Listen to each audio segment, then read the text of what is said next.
ধারাবাহিকতায় যখন দাজ্জাল আসবে, তখন দাজ্জালকেও আল্লাহ মৃতকে জীবিত করার ক্ষমতা দিবেন ডাল ভাতের মতো।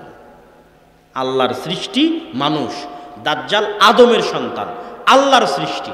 ঈসা আলাইহিস সালাতু ওয়াস সালাম আদমের সন্তান, আল্লাহর সৃষ্টি।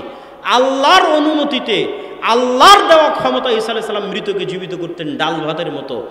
আল্লাহর দেওয়া ক্ষমতায়, আল্লাহর অনুমতিতে দাজ্জাল কিয়ামতের পূর্ব মুহূর্তে মৃতকে জীবিত করবে ডাল ভাতের মতো। যে আপনি ভোটারের মন জয় করার জন্য দিনকে বিক্রি করছেন, আবার ঠিকই যখন ইসকন হিন্দুত্ববাদী তারা যখন মসজিদের ইমামকে পর্যন্ত গুম করে ফেলতেছে, উঠিয়ে নিয়ে যাচ্ছে, তখন সবাই চুপ।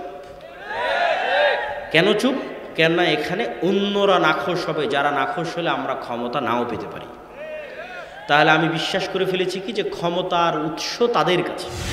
এখন দুর্গাপূজার মন্দিরে গিয়ে যদি পাহারা না দিই, তাহলে মানুষ তোমাকে ভোট দিবে না। কেননা চিন্তা কি? দুনিয়াবি। চিন্তাটা কি বলেন তো? দুনিয়াবি। যখন ঈমান বিল গায়েব, ইয়াকিনের স্তরে, যে আল্লাহর ফেরেশতা তো আমার সাথে আছে, দুনিয়া তো কিছুই নয়, পরকাল বাস্তব, যখন শুধু এই দুইটা আকীদা এবং বিশ্বাস ইয়াকিনের লেভেলে চলে যাবে, তখন মানুষ অন্তত আর দিনকে বিক্রি করবে না। তো বস্তুবাদ এবং সেকুলারিজম আমাদেরকে এটা মনে করতে বাধ্য করেছে যে দুনিয়াবি এই সূত্রগুলোই একমাত্র রাস্তা সফলতার। এবার আরও বাস্তব উদাহরণে চলে যায়। ইসলামী দলগুলো মনে করছে যে দুনিয়াবি রাস্তা অনুযায়ী, দুনিয়াবি লজিক অনুযায়ী ভোট ছাড়া, গণতন্ত্র ছাড়া ইসলাম প্রতিষ্ঠার, ক্ষমতায় যাওয়ার আর কোনো রাস্তা নাই। কেন সে এই সামারাইজটা করে ফেলতেছে? আমার মনে হয়েছে, আমি ভুল হতে পারি, যে ঈমান বিল গায়েবে বিশ্বাস দুর্বল হওয়ার কারণে। এটা আমার অ্যানালাইসিস। কেন আমার কাছে মনে হয়েছে যে আমারও নিজের ঈমান বিল গায়েবে বিশ্বাস দুর্বল। এই জন্য ঈমান বিল গায়েবের আলোচনার প্রয়োজন আছে। আমরা মুখে সবাই বলছি আমানতু বিল্লাহি ওয়া মালাইকাতিহি ওয়া কুতুবিহি ওয়া রুসুলিহি, আমরা ঈমান আনি আল্লাহর উপর, ঈমান আনি ফেরেশতার উপর, ঈমান আনি পরকালের উপর, কিন্তু বাস্তবে ইন রিয়েল লাইফ, প্রকৃত অর্থে আমরা আল্লাহকে চিনি না, আল্লাহর শক্তি সম্পর্কে জানি না, আল্লাহর উপর বিশ্বাস রাখি না, ফেরেশতাদেরকে চিনি না, ফেরেশতাদেরকে জানি না, ফেরেশতাদের উপর বিশ্বাস রাখি না, পরকাল বুঝি না, পরকালের উপর বিশ্বাস রাখি না। এবং আমি যখন আপনার সামনে একটা দুটো করে উদাহরণ দিয়ে তুলে ধরবো, তখন আপনি অনুভব করবেন যে হ্যাঁ, কথা সত্য, আমাদের ঈমান বিল গায়েব নাই। তো আমরা একটা পয়েন্টে আলোচনা করব আজকে, যদি সম্ভব হয় যতটুকু এই পয়েন্টটা টাচ করার, সেটা হচ্ছে আল ঈমান বিল মালাইকা, ফেরেশতাদের উপর বিশ্বাস। আর এই আলোচনার সাথে পরকালের আলোচনাও কিছুটা যুক্ত হবে। আল্লাহ সুবহানাহু তাআলার উপর বিশ্বাসের আলোচনা আজকের আলোচনার বিষয়বস্তু নয়। তো ফেরেশতাদের উপর বিশ্বাস, সবাই মুখে বলছি যে আমরা ফেরেশতাদের উপর ঈমান আনি, কিন্তু বাস্তবে কেউ বিশ্বাস করে না যে ফেরেশতা আছে। বাস্তবে কেউ ইন রিয়েল লাইফ, প্রকৃত অর্থে যেভাবে সাহাবীরা ফেরেশতাদের ফিল করত, অনুভব করত, সেভাবে মুসলমানেরা ফিল করে না। ফলত আমরা মুখে ঈমানের স্বীকৃতি দিচ্ছি, কিন্তু বাস্তবে মুনাফিক অবস্থায় জীবনযাপন করছি। তো সাহাবায়ে কেরাম ফেরেশতাদের কিভাবে ফিল করতেন এবং ফেরেশতাদের উপর কিভাবে ঈমান রাখতেন, সেটার কিছু উদাহরণ আমি আপনাদের সামনে তুলে ধরব। তার আগে ওই যে আয়াতগুলো তেলাওয়াত করছিলাম সূরা বাকারার, ওই আয়াতগুলোর ধারাবাহিকতায় শেষে আল্লাহ বলেছেন ওয়াবিল আখিরাতি হুম ইউকিনুন, আর মুত্তাকি তারা যারা পরকালের উপর ইয়াকিন রাখে। ইয়াকিন কি আর ঈমান কি? ইয়াকিন হচ্ছে, ধরেন আমরা সকলেই বিশ্বাস করি যে আগুন জ্বালিয়ে দিবে, আর একজন মানুষ আগুনে তার হাত জ্বলে গেছে। তো আমাদের ঈমান আছে যে আগুন জ্বালিয়ে দিবে, আর যার নিজের হাত আগুনে জ্বলে গেছে, আর ইয়াকিন অর্জন হয়েছে যে আগুন জ্বালিয়ে দেয়। আজ থেকে 50-60 বছর আগে যখন ভিডিও অডিও ছিল না, তখনও মানুষ বিশ্বাস করত মক্কা আছে, কাবা আছে, গল্পে শুনত, অন্তরে কল্পনা করতো যে কাবা এরকম, মক্কা এরকম। তাহলে তার ঈমান আছে মক্কা এবং কাবার উপর। আরেকজন পানি জাহাজ দিয়ে হজ করে মক্কা এবং কাবা দেখে এসেছে, ওর ইয়াকিন আছে মক্কা এবং কাবার উপর। তো আল্লাহ সুবহানাহু তাআলা বলছেন, গায়েবের বিষয়গুলোর উপর তোমাদের ইয়াকিন দরকার। দেখোনি কিন্তু বিশ্বাস এমন যেন দেখেছ। বিশ্বাস এমন পর্যায়ের যেন তোমরা পরকাল দেখে এসেছো, কবরের আযাব দেখে এসেছো, জান্নাত এবং জাহান্নাম দেখে এসেছো। এবং গায়েবের উপর বিশ্বাসের মজবুতির উপরই মুসলমানদের সফলতা নির্ভর করে।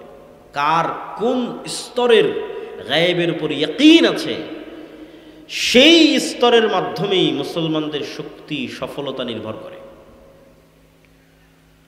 তো আমরা আজকে ঈমান বিল গায়েবের একটা অংশের আলোচনা করব, আল ঈমান বিল মালাইকা। ফেরেশতারা কিসের তৈরি বলেন তো? নূরের তৈরি। নূর কি? না, নূর আগুন হলে তাহলে তো জিনেরা আর ফেরেশতারা একই হয়ে গেল। আলো, সুন্দর। এবং আরো স্পষ্ট করে বলা যায় যে অন কাইন্ড অফ আলো, এক প্রকারের আলো। কেননা আমরা যেই প্রকারের আলো দেখি এই আলো নয়। নূরের আলো ভিন্ন আলো, যা চোখে দেখা যায় না। আর জিনেরা তৈরি হয়েছে কি থেকে? আগুন থেকে। তো আগুনেরও আলো আছে আর নূরেরও আলো আছে। তো আমরা প্রথমে বুঝবো নূর একটা অস্তিত্বশীল বাস্তব বিষয়। এটা কোনো কাল্পনিক বিষয় নয় যে মুহাম্মদ সাল্লাল্লাহু আলাইহি ওয়াসাল্লাম বললেন, কোরআনে আসলো, আমি বললাম, তাই আমরা কল্পনা করছি, এটা না। এই আলোগুলো, যে আলোগুলো জ্বলতেছে, আলোগুলোর জ্বলা যেমন বাস্তব, সূর্য উঠছে, সূর্যের উঠা যেমন বাস্তব, পৃথিবীতে নূরের অস্তিত্ব তেমন বাস্তব। তো নূরের অস্তিত্ব বাস্তব, তার দুই একটা কথা শোনেন। রাসূলুল্লাহ সাল্লাল্লাহু আলাইহি ওয়াসাল্লাম দোয়া করছেন যে আল্লাহুম্মা জাআল ফি কলবি নূরা, হে আল্লাহ আমার অন্তরে নূর তৈরি করে দেন। এই দোয়াটা অনেক লম্বা, যেখানে তিনি এভাবে বলতে থেকেছেন যে ওয়াফি সামঈ নূরা ওয়াফি বাসারি নূরা, আমার কানে নূর তৈরি করে দেন, আমার চোখে নূর তৈরি করে দেন, অমিন ফাওকি নূরা, আমার উপরে নূর তৈরি করে দেন, তাহতি নূরা, আমার নিচে নূর তৈরি করে দেন, আমামি নূরা, সামনে নূর তৈরি করে দেন, পিছনে নূর তৈরি করে দেন, এবং আমার নূরকে বাড়িয়ে দেন, এবং আমার নফসে নূর তৈরি করে দেন। তো এই একটা দোয়া যেটা রাসূল সাল্লাল্লাহু আলাইহি ওয়াসাল্লাম আল্লাহর কাছে চাচ্ছেন যে আল্লাহ, আপনি জিনিসটা একটু বোঝার চেষ্টা করেন, যে আপনি বলতেছেন আমার চোখের পাওয়ার কমে গেছে, আমার চোখের পাওয়ার বাড়াতে হবে। তাহলে এটা একটা বাস্তব জিনিস যে চোখের পাওয়ার কমে বাড়ে। আমি কানে কম শুনতেছি, আমার কানে একটা মেশিন লাগাতে হবে যেন আমি কানে বেশি শুনতে পাই। তার মানে এটা একটা বাস্তব জিনিস, কানে কম শোনা বেশি শোনা। ঠিক ওই লেভেলে রাসূল সাল্লাল্লাহু আলাইহি ওয়াসাল্লাম বলতেছে আমার চোখে নূর লাগবে, আমার কানে নূর লাগবে, আমার অন্তরে নূর লাগবে। ঠিক আমরা খাবারের মাধ্যমে ভিটামিন সংগ্রহ করি, এটা যেমন বাস্তব, আমরা খাবারের মাধ্যমে শক্তি সংগ্রহ করি, এটা যেমন বাস্তব, অন্তরে নূর তৈরি হওয়া তেমন বাস্তব। কানে এবং চোখে নূর তৈরি হওয়া তেমন বাস্তব। নূর একটা জিনিস, অস্তিত্বশীল জিনিস, যা তৈরি হয়। ঠিক কানে এবং চোখে যেমন পাওয়ার তৈরি হচ্ছে, চশমা লাগাচ্ছেন পাওয়ার তৈরি করার জন্য, বাস্তব। এই রকম বাস্তব এবং সত্য নূর। রাসূলুল্লাহ সাল্লাল্লাহু আলাইহি ওয়াসাল্লাম আরেক হাদিসে বলছেন যে সমগ্র আসমান এবং জমিন যে আলো, এই আলোর মূল উৎস হচ্ছে আল্লাহ সুবহানাহু তাআলার চেহারার পর্দা, নূর। হিজাব ওয়াজহি, আল্লাহ সুবহানাহু তাআলার চেহারা ঢাকা আছে নূর দিয়ে। লাউ কাশাফাহু, যদি এই নূর সরিয়ে নেওয়া হতো তাহলে আল্লাহ সুবহানাহু তাআলার চেহারার তাজাল্লিতে আসমান এবং জমিন জ্বলে পুড়ে ছারখার হয়ে যেত। তাহলে নূর আল্লাহ সুবহানাহু তাআলার চেহারার পর্দা, যেটা দিয়ে আল্লাহ সুবহানাহু তাআলার চেহারা ঢাকা আছে। এবং সলুহা আলাইহি আমরুদ দুনিয়া ওয়াল আখিরাহ, এবং আসমান এবং জমিনের সকল কিছু পরিচালিত হচ্ছে, নির্ভরশীল হয়ে আছে, কানেক্টেড হয়ে আছে নূরের মাধ্যমে, সম্পৃক্ত হয়ে আছে নূরের মাধ্যমে। তাহলে নূরের আরো একটা বিষয় বোঝা গেল যে নূর এতটা অস্তিত্বশীল যে সমগ্র পৃথিবী, আসমান, জমিন এবং সৃষ্টি জীব এবং আল্লাহ সুবহানাহু তাআলার মাঝে পর্দা হিসেবে আছে নূর। এবং কোরআনের বহু আয়াতে আল্লাহ সুবহানাহু তাআলা, যেগুলো বিস্তারিত আজকে আয়াত ধরে ধরে আপনাদের সামনে পড়ছি না, কিন্তু আমার যে বই সামনে আসতেছে সেই বইয়ে সেগুলো সব আয়াত উল্লেখ করা আছে, যেখানে আল্লাহ সুবহানাহু তাআলা কোরআনকে নূর বলছেন, যেখানে আল্লাহ সুবহানাহু তাআলা তার ওয়াহী, তার কিতাবকে নূর বলছেন, তার দ্বীনকে নূর বলছেন। যে আল্লাহ সুবহানাহু তাআলার নূরকে যারা নিভাতে চায় তারা কখনোই আল্লাহ সুবহানাহু তাআলার নূরকে নিভাতে পারবে না। তিনি মুতিম্মু নূরি, তার নূরকে তিনি পূর্ণ করেই ছাড়বেন। ওয়ালাউ কারিহাল কাফিরুন ওয়ালাউ কারিহাল মুশরিকুন, যদিও কাফের এবং মুশরিকরা অপছন্দ করে, সেই নূর হচ্ছে ইসলাম, সেই নূর হচ্ছে কোরআন। এগুলোকে আল্লাহ সুবহানাহু ওয়া তাআলা নূর বলেছেন। এবার নূর যখন আপনি বুঝলেন যে নূর একটা বাস্তব জিনিস, এখন আরেকটু আমরা গভীরে আরো অনুভব করি যে নূর যদি এত বাস্তব হয় তো চোখে দেখা যায় না কেন, বিজ্ঞান ধরতে পারে না কেন, সায়েন্স অ্যান্ড টেকনোলজিতে বের করা যায় না কেন যে নূর আছে পৃথিবীতে। নূর আমার অন্তরে তৈরি হচ্ছে, আমার অন্তরে নূর নাই, অন্তর মারা গেছে। কি দিয়ে, কোন যন্ত্র দিয়ে পরীক্ষা করব? আমার চোখের পাওয়ার কমে যাচ্ছে, এটা মাপার যন্ত্র আছে, কিন্তু আমার অন্তরে নূর নাই, মারা গেছে, এটা মাপার আমার যন্ত্র কোথায়? অতএব আমি বাস্তবে অনুভব করতে চাই নূর আছে। তাহলে দুটো উদাহরণ দিয়ে আমরা এখান থেকে সামনের দিকে এগিয়ে যাব। আমাদের আলোচনার বিষয় ফেরেশতাদের প্রতি ঈমান। ফেরেশতারা কিসের তৈরি? নূরের তৈরি। আমরা বুঝবো যে নূর আছে পৃথিবীতে, আমাদের আশেপাশে সব জায়গায় নূর আছে, আমরা দেখতে পাচ্ছি না। তো চলেন এবার দেখতে পাচ্ছি না তাহলে কেন আছে। এক নাম্বার উদাহরণ, বিজ্ঞানীরা বলছে যে কুকুরের ঘ্রাণ শক্তি মানুষের ঘ্রাণ শক্তির চাইতে 10,000 গুণ বেশি। 1 গুণ, 2 গুণ, 100 গুণ, 200 গুণ নয়, কুকুরের ঘ্রাণ শক্তি মানুষের চাইতে 10,000 গুণ বেশি। আমরা আপনাকে যেভাবে দেখছি, আপনারা আমাকে যেভাবে দেখছেন, আমাদের পাশে থাকা আর একটা সৃষ্টিজীব কুকুর আমাদের সেভাবে দেখে না। আরো খুলে বলি, আগে যখন সাদা কালো টিভি ছিল তখন এটা মানুষের চেহারা যেমন দেখা যেত, রঙিন টিভিতে সেই চেহারা ভিন্ন দেখা যায়। তো আমি এখন আপনাকে যেমন দেখছি, যেই কালারে দেখছি, যেই আকার আকৃতিতে দেখছি, কুকুর আমাদের সেই কালার, সেই আকার আকৃতিতে দেখে না। কেন? আমরা 3D মাত্রায় দেখতে পাই, অন্য সব প্রাণী ওইভাবে 3D মাত্রায় দেখে না। তাহলে কুকুর চিনে কিভাবে? কুকুর চিনে ঘ্রাণে। চেহারা দেখে নয় যে এটা আব্দুল্লাহ, ওটা আমার মালিক, ওটা আমার মনিব। ঘ্রাণ দিয়ে চিনে ফেলে। মানুষ যাচ্ছে, মানুষ আসছে, ঘ্রাণ দিয়ে।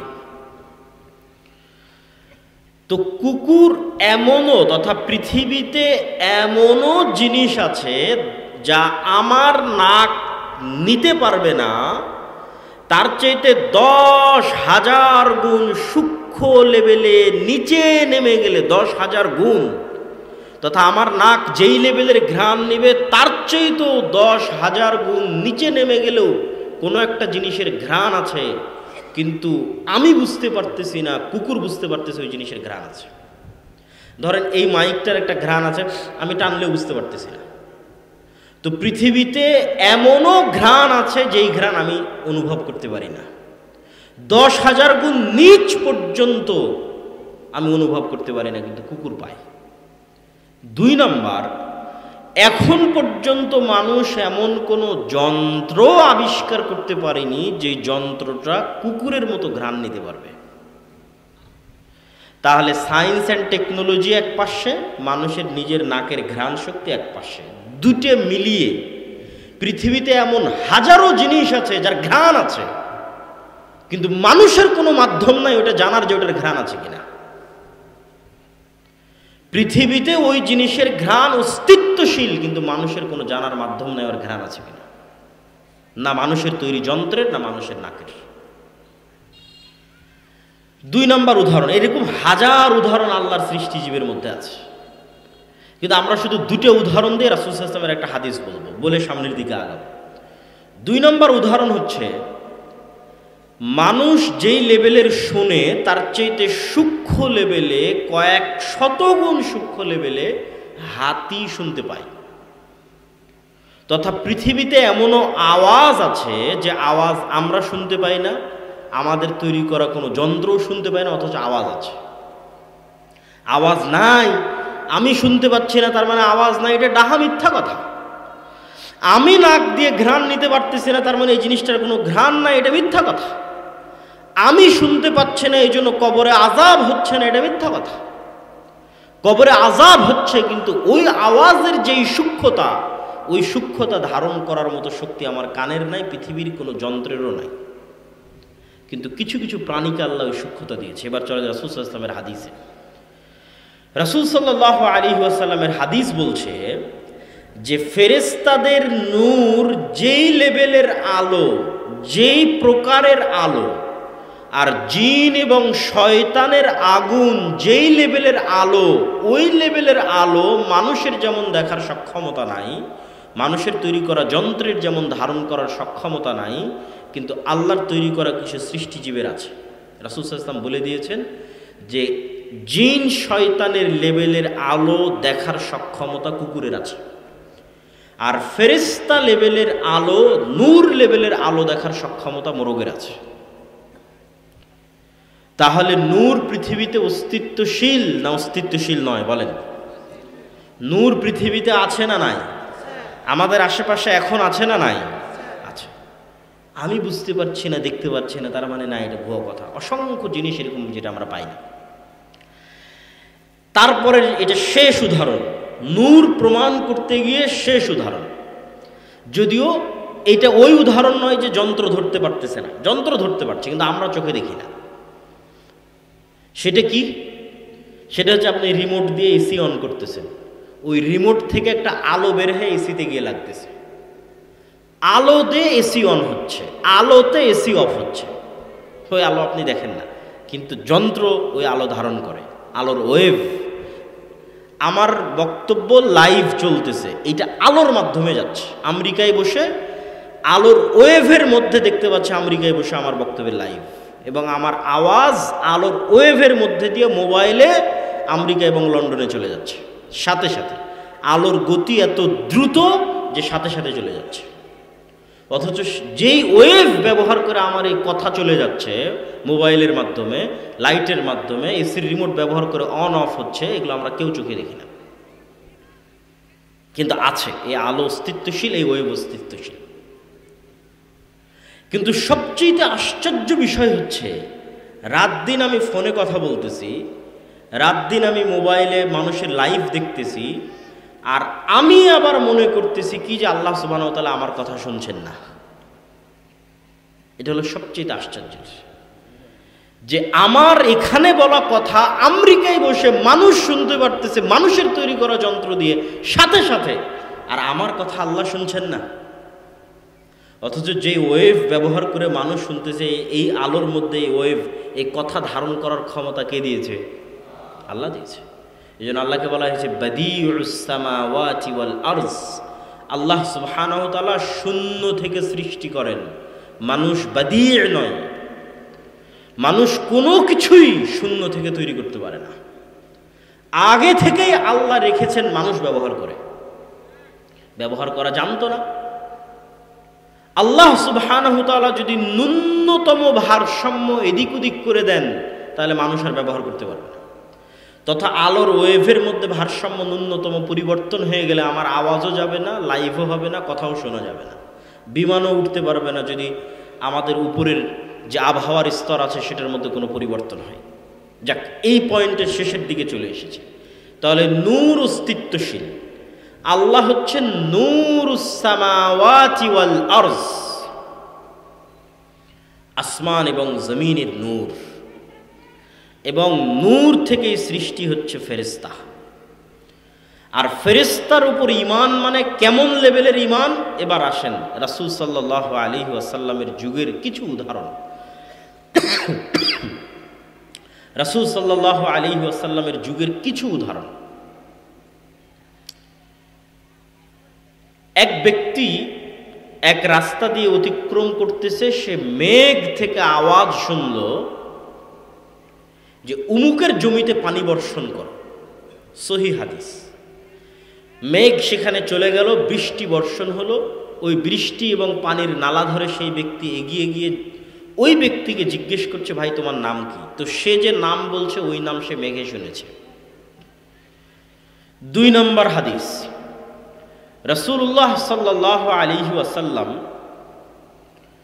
খন্দকের যুদ্ধ শেষ করে ঘরে ঢুকেছেন এবং গোসল করেছেন। আয়েশা রাদিয়াল্লাহু তাআলা আনহা বলছেন, তো জিবরাইল এসে রাসূল সাল্লাল্লাহু আলাইহি ওয়াসাল্লামকে বলছে যে আপনি অস্ত্র রেখে দিয়েছেন, আমরা অস্ত্র রাখিনি। কেন? তোমরা কেন অস্ত্র রাখনি? তো বলে খন্দকের যুদ্ধের সময় মদিনার মধ্যে অবস্থান করা বানু কুরাইজা, বানু কায়নুকা, বানু নাজির 3টা ইহুদি গোত্র আল্লাহর নবীর সাথে গাদ্দারি করেছে। এদেরকে মদিনা থেকে বের করে দিতে হবে, শাস্তি দিতে হবে, এই জন্য আমরা অস্ত্র রাখিনি। আপনি এবং আপনার সাহাবীরা অস্ত্র নিয়ে রওনা দেন। এবার আনাস রাদিয়াল্লাহু তাআলা আনহু বলছে, আল্লাহর নবীর নির্দেশে আমরা পুনরায় বানু কুরাইজা, বানু কায়নুকা, বানু নাজির গোত্রের দিকে রওনা দেওয়া শুরু করলাম।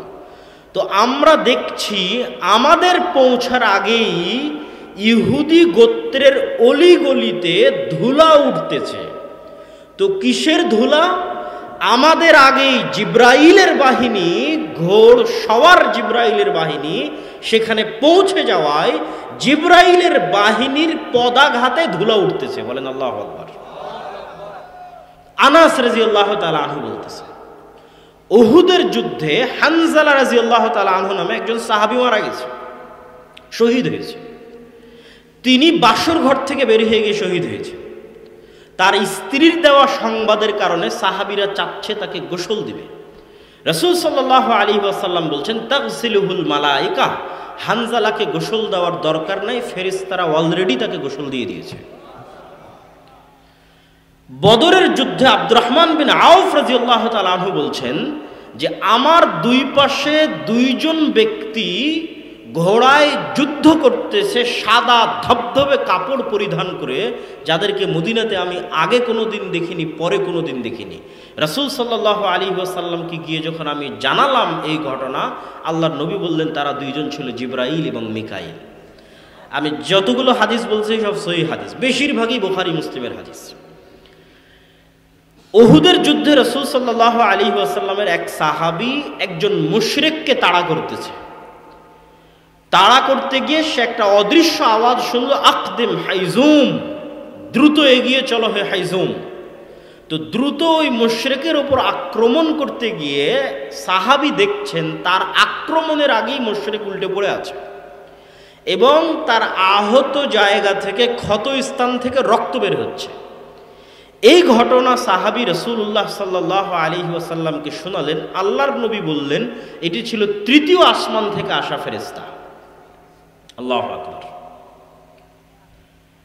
ফেরেশতাদের ঘটনা রাসূল সাল্লাল্লাহু আলাইহি সাল্লামের জীবদ্দশায় সাহাবীদের বাস্তবে চোখে দেখা অসংখ্য, অগণিত, বলতে বলতে শেষ করা যাবে না, এত বেশি। আর এগুলো শুধু হাদিস থেকে নয়, স্বয়ং আল্লাহ সুবহানাহু ওয়া তাআলা পবিত্র কোরআনের সূরা আলে ইমরানে, সূরা নেসায় আল্লাহর নবীর সহযোগিতায় বদরে, উহুদে, খন্দকে, হুনাইনে 1000, 3000, 5000 করে ফেরেশতা তিনি অবতীর্ণ করেছেন। তার স্পষ্ট ঘোষণা পবিত্র কোরআনে আল্লাহ সুবহানাহু ওয়া তাআলা দিয়েছে যে বদর, উহুদ, খন্দক, হুনাইনে 1000, 3000, 5000 করে ফেরেশতা অবতীর্ণ হয়েছে। রাসূলুল্লাহ সাল্লাল্লাহু আলাইহি ওয়াসাল্লাম একদিন মসজিদে নববীতে বসে আছেন। এইরকম মুষ্টি কয়েক, গুটি কয়েক সাহাবীদের একজন অপরিচিত ব্যক্তি মসজিদে নববীতে প্রবেশ করল। চুল উস্কো খুস্কো নয়, সফরের কোনো আলামত নাই, চিনাও যায় না। এই সফর আজকের বিমানের যুগের সফর নয়, এই সফর মরুভূমির সফর। তো কোনো আলামত নাই সফরের। ওমর রাদিয়াল্লাহু তাআলা আনহু বলছেন তাকে আমরা চিনিও না। আজকের 1400 বছর পরের মদিনা এত ছোট শহর যে এখনো মদিনার সব মানুষকে চেনা সম্ভব। আর আমরা যেই সময়ের হাদিস বলছি এইটা আজ থেকে 1400 বছর আগে, যখন সর্বোচ্চ 500 থেকে 600 1000 মানুষ মদিনায় বসবাস করে, সবাই সবাইকে চেনে। তাহলে চিনিও না, দূর থেকেও আসেনি, কেননা সফরের আলামত নাই। তো বিমানের সফর নাই, মরুভূমির সফর, ঘোড়া আর উটের সফর। রাসূল সাল্লাল্লাহু আলাইহি সাল্লামকে সে জিজ্ঞেস করছে, মাল ইসলাম, মাল ঈমান, মাল ইহসান, মাতা সাআহ, ইসলাম কি, ঈমান কি, ইহসান কি, কিয়ামত কখন হবে? রাসূল সাল্লাল্লাহু আলাইহি সাল্লাম সবগুলো প্রশ্নের উত্তর দিলেন। ওই ব্যক্তি পাল্টা বলতে থাকছে, আপনি ঠিক বলেছেন, ঠিক বলেছেন। সব ঘটনা শেষ হয়ে যখন ফিরে চলে যাচ্ছেন, আল্লাহর নবী জিজ্ঞেস করলেন সাহাবীদের, তোমরা কি জানো ইনি কে? তো বলে, না, আমরা তো জানি না ইনি কে। রাসূল সাল্লাল্লাহু আলাইহি ওয়াসাল্লাম বললেন, এটা জিব্রাইল তোমাদেরকে দ্বীন শেখানোর জন্য এসেছিল। তাহলে ফেরেশতা আছে, এটার উপর সাহাবীদের বিশ্বাস কোন লেভেলে? ইয়াকিন, ইয়াকিনের লেভেলে। চোখে দেখেছে ফেরেশতা, বাস্তবে ফেরেশতাদের কার্যক্রমের আলামত দেখেছে, 24 ঘন্টা ফেরেশতাদের কথা শুনতে থেকেছে, 24 ঘন্টা। কেন? রাসূল সাল্লাল্লাহু আলাইহি ওয়াসাল্লামের হাদিসগুলোকে আপনি এক জায়গায় করলে দেখবেন যে প্রতিদিন ফেরেশতাদের কথা আছে। রাসূল সাল্লাল্লাহু আলাইহি ওয়াসাল্লাম আজকে এসে বলছে, আজকে আমার ঘরে ফেরেশতা আসেনি। কেন? জিবরাইল আসেনি কেন? ঘরে ছবি। আয়েশাকে বলছেন খুলে ফেলো, এই জন্য আসেনি। রাসূল সাল্লাল্লাহু আলাইহি ওয়াসাল্লাম বলছেন যে আমাকে বারবার জিবরাইল মিসওয়াক করতে বলে, কেননা আমার মুখের গন্ধে জিবরাইলের কষ্ট হয়। রাসূল সাল্লাল্লাহু আলাইহি ওয়াসাল্লাম বলছেন তোমরা পেঁয়াজ রসুন খেয়ে মসজিদে আসিও না, কেননা ফেরেশতাদের কষ্ট হয়। কত ফেরেশতা সংক্রান্ত হাদিস দিবেন, কত! সাহাবীদের চোখের সামনে এবং রাসূল সাল্লাল্লাহু আলাইহি ওয়াসাল্লামের বর্ণনায় ফেরেশতাদের উপস্থিতি 24 ঘন্টা। এখনই জিবরাইল এসেছিল, এখনই আয়াত অবতীর্ণ হলো, এই আয়াত জিবরাইল দিয়ে গেল, তোমরা এটা মুখস্থ করো। এবং যখন জিবরাইল আসতো তখন রাসূল সাল্লাল্লাহু আলাইহি সাল্লামের চেহারা, অবস্থা সবকিছু পরিবর্তন হয়ে যেত এবং ঘেমে কম্পমান অবস্থা তৈরি হতো। এগুলো সব সাহাবীরা স্বচক্ষে দেখতেন। তাহলে তাদের বিশ্বাস যে ফেরেশতা আছে সেটা কোন লেভেলের? আর আমার আর আপনার বিশ্বাস যে আমাদের দুই কাঁধে ফেরেশতা আছে, লিখছে আমাদের আমলনামা, সেটা কোন লেভেলের? ফেরেশতা আমাদের সাহায্য করতে পারে, সেটা কোন লেভেলের?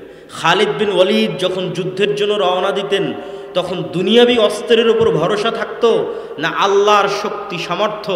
বদরে দেখেছে ফেরেশতা এসে সহযোগিতা করে, উহুদে দেখেছে ফেরেশতা এসে সহযোগিতা করে, খন্দকে দেখেছে ফেরেশতা এসে সহযোগিতা করে। তাহলে আর ঈমান কোন লেভেলের যে আমি যদি হকের উপর থাকি ফেরেশতা আসবেই?